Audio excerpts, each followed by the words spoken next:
Aujourd'hui, dans cette vidéo, je vous partage une stratégie très simple à utiliser. Cette fois-ci, on est dans du suivi de tendance, donc il y aura un biais à prendre en compte. On est sur une stratégie qui suit la tendance, donc ça va être très important de savoir analyser correctement la structure pour pouvoir bien prendre position. Je vais vous expliquer comment faire tout de suite. De toute façon, si jamais vous avez besoin d'un petit piqûre de rappel, il y aura tout ce qu'il faut dans le bootcamp. Donc pour commencer, déjà dans un premier temps, on est sur une stratégie qui suit quoi qu'il arrive la structure. Et dans un premier temps, il faut savoir l'identifier.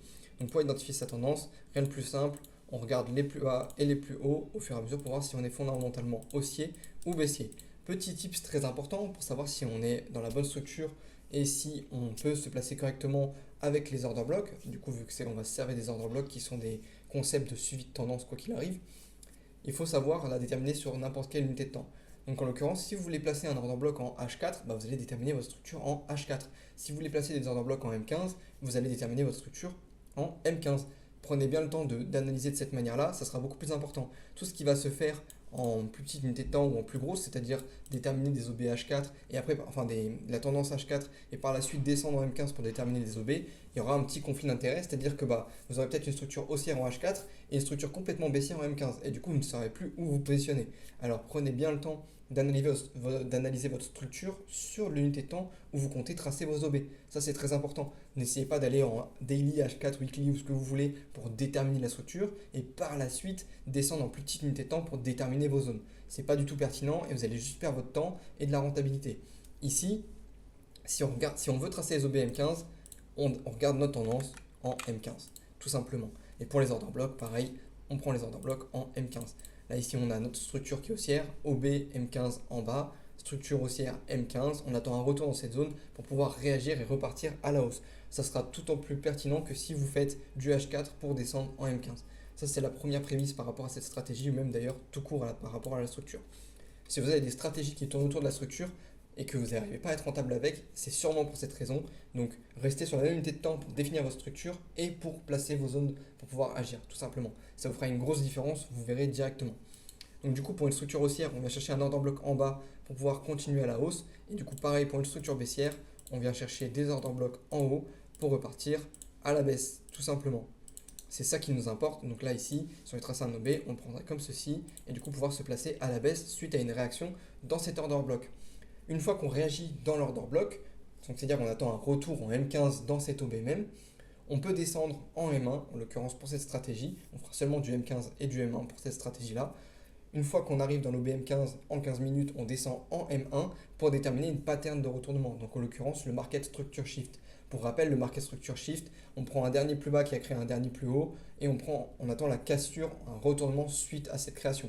Donc en l'occurrence, on a tac, tac, tac, ce mouvement-ci. Donc là, c'est ce dernier high qui a créé ce dernier low avant la cassure de retournement pour se retourner dans notre zone.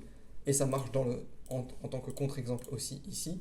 Hop, comme ceci, à l'inverse, ce dernier point bas là a créé ce dernier point plus haut là, et on est venu directement après le casser, ce qui nous crée une cassure de retournement pour pouvoir se placer en position.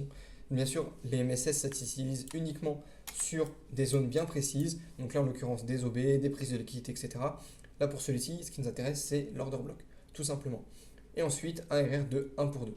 Tout aussi simple que ça, il y a 4 métriques à prendre en compte. Bien sûr, il y a toujours les petites métriques annexes, type les annonces économiques ou les jours de range. Les jours de range, je vous déconseille très fortement de vous placer sur votre actif. Si vous avez plusieurs actifs, partez directement sur un autre. Si vous n'en avez qu'un seul pour trader, juste fermez les écrans, tout simplement. Il n'y a rien de mieux à attendre. Ça serait de l'overtrading d'attendre un order block dans un range, clairement. Vous allez juste vous tirer une balle dans le pied, c'est pas le but. Donc j'espère que tout ça c'est clair. Maintenant, je vais vous montrer un ou deux. Hop hop hop, je t'arrête 2 secondes avant de continuer la vidéo. Si jamais tu es intéressé par approfondir tes connaissances dans le trading ou même te former tout court ou juste récupérer une stratégie de trading rentable, je t'invite à aller voir ma formation dans le lien juste en dessous de la vidéo. Tu auras juste à cliquer ici sur la formation Financiful. Tu auras accès du coup à cette page juste là qui te montrera et t'expliquera un petit peu ce qui est fourni dans la formation. Tu as le regroupement juste en bas de la page de tout ce qu'il y a et le prix de la formation.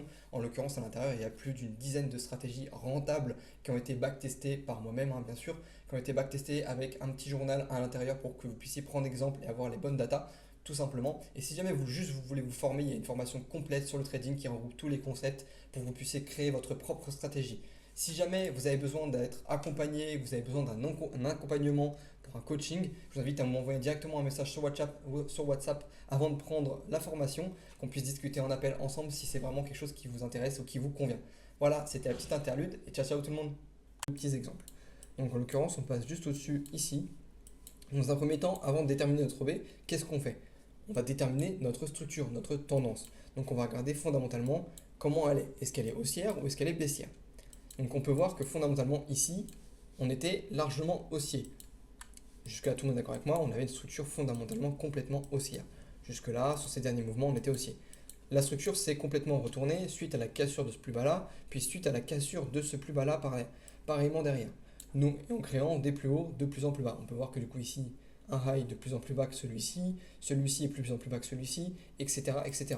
Donc notre structure est bien passée baissière à partir de ce moment-là. Donc on peut déterminer nos order blocks à la baisse.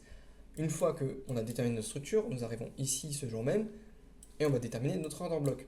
Donc ici, on peut voir la dernière bougie acheteuse avant la succession de ventes. C'est ça qui nous intéresse. Vous allez me dire, oui, Anto, mais si on regarde bien, on en a une autre ici.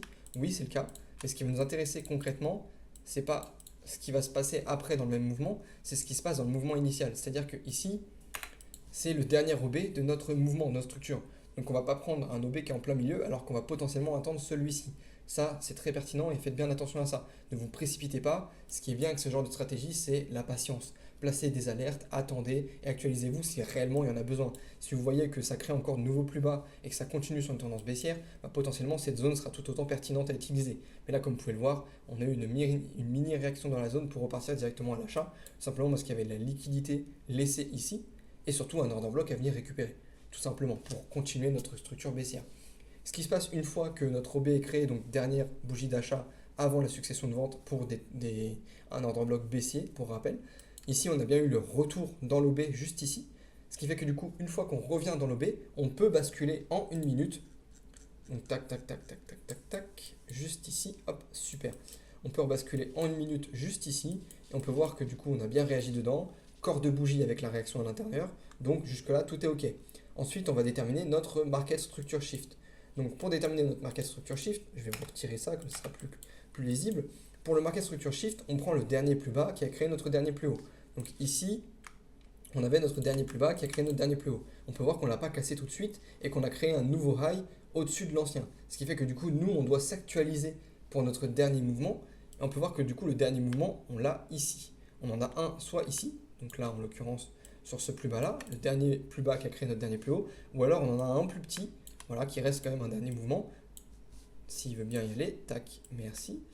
On a bien cassé ici ce plus bas là avec corps de bougie et du coup on a notre pattern de retournement. Si vous préférez attendre tout le mouvement en entier, donc celui-ci c'est largement possible, les deux sont prenables. Ça dépend encore une fois de la vision et des datas, mais les deux sont complètement prenables. Donc ça il n'y a aucun problème, les deux sont bien corrélés, prenables, il n'y a aucun souci avec ça. Ensuite, une fois que vous avez déterminé le pattern de retournement, vous placez votre ordre de vente directement sur le retour MSS, le stop loss sur le dernier plus haut. Vous pouvez laisser une petite marge, moi j'aime bien laisser une petite marge, donc ici on est à 7.9, vous pouvez le voir juste ici. 7.9 pips, vous pouvez laisser une petite marge. Je monte toujours à 8.9 par exemple, du coup. Je laisse toujours un pips de marge à chaque fois. Et du coup, vous venez target un RR de 1 pour 2,1. Voilà, comme ça c'est un peu plus large, vu qu'on est sur des actifs type les monnaies et pas sur des types indices, bah on a les spreads et les commissions à prendre en compte. Donc il faut bien faire attention à ça pour éviter de se faire sortir bêtement. Là en l'occurrence, avec le spread, parfois ça peut vous faire sortir alors qu'en fait vous êtes largement dans la prise de position. Donc c'est pour ça que je laisse toujours une petite marge au cas où, au moins on est tranquille et un peu plus précis. Et du coup, on vient prendre le retour sur, la prise de position sur le retour MSS, donc comme ceci ici, tac, super. Et on vient target un RR de 1 pour 2, ou 2.1, moi j'aime bien comme je dis pour les spreads et les commissions. Et vous pouvez voir que ici le trade est bien rentré, ça a bien respecté et on est parti chercher le TP.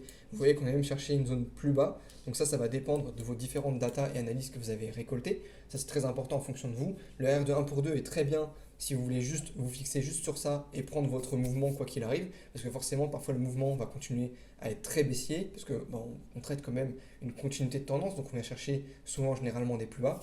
Soit vous venez chercher des liquidités en interne à l'inverse à venir chercher, ou chercher des plus bas. C'est à vous de voir, mais encore une fois, ça va dépendre de vos datas.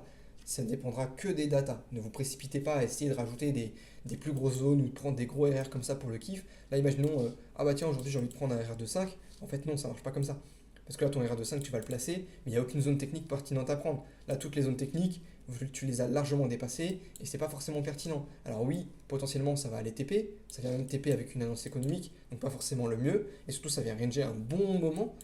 Et surtout, il n'y a aucune zone technique, donc pas pertinent. Placez toujours vos TP par rapport à des zones techniques.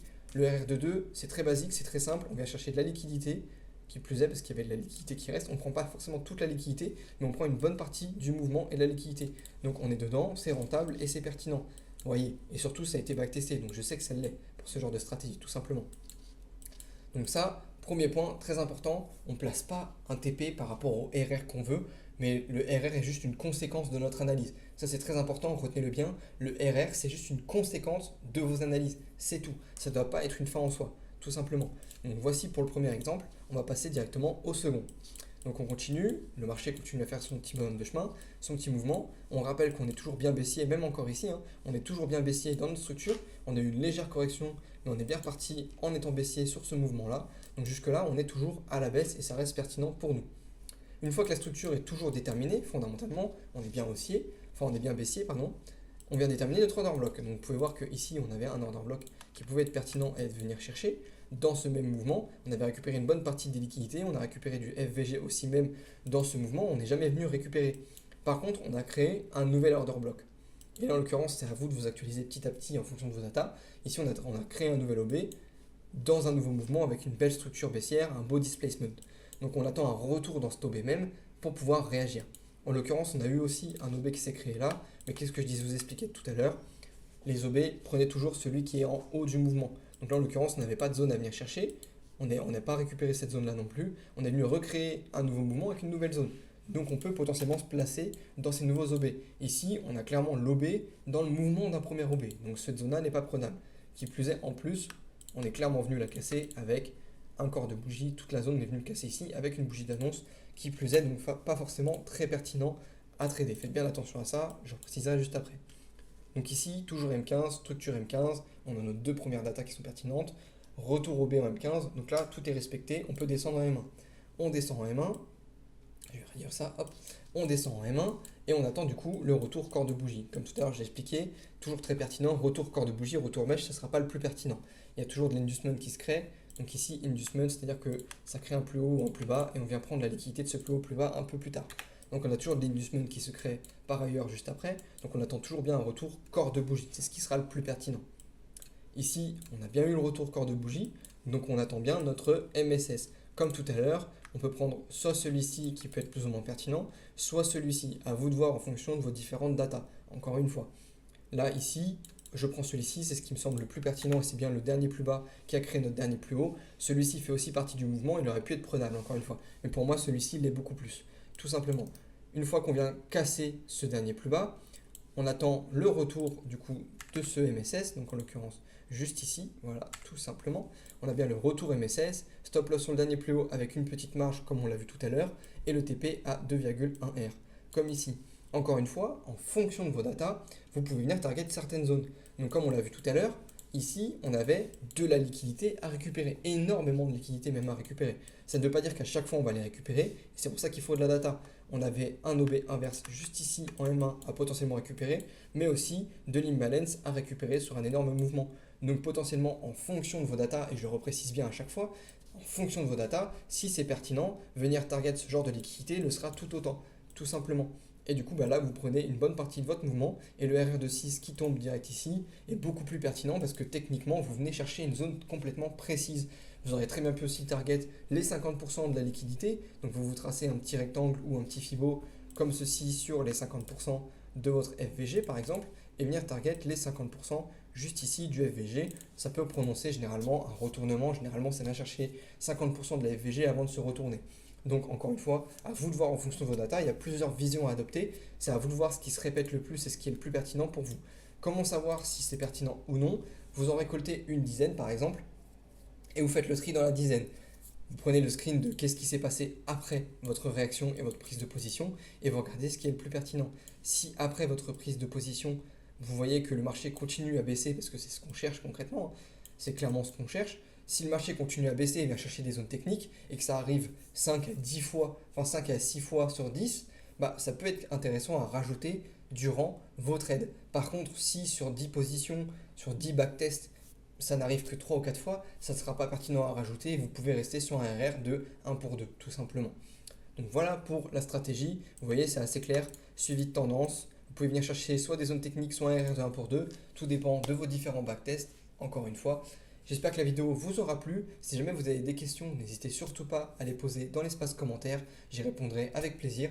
Si jamais vous voulez assister à mes différents live analyses que je peux faire le matin ou en début d'après-midi, je rappelle, j'ai 2 sessions de trading dans ma stratégie, donc je trade et le matin et l'après-midi. Pour ceux que ça intéresse, n'hésitez pas à rejoindre le Discord qui sera en description. Et puis on se retrouve de l'autre côté. Allez, ciao ciao tout le monde!